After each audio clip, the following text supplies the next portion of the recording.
যখন সম্পূর্ণ পৃথিবী পাপে পরিপূর্ণ হয়ে ওঠে তখন সেই পৃথিবীকে পাপমুক্ত করার জন্য ভগবান বিষ্ণু বিভিন্ন অবতার রূপে পৃথিবীতে অবতীর্ণ হন।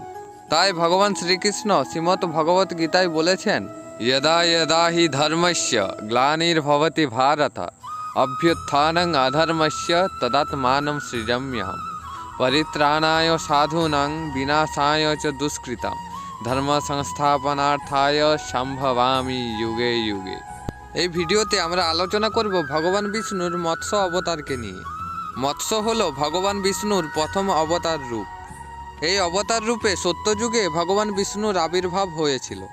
পুরাণ অনুযায়ী পৃথিবীর প্রথম মানুষ মনুকে এক বিপর্যয়ের হাত থেকে রক্ষা করতে মৎস্যরূপে বিষ্ণু আবির্ভূত হন। এই রূপে ভগবান বিষ্ণুর শরীরের উপরের অংশ পুরুষ মানুষের মতো, কিন্তু নিচের অংশ মাছের মতো ছিল। কমেন্টে অবশ্যই লিখতে ভুলবেন না। হরে কৃষ্ণ।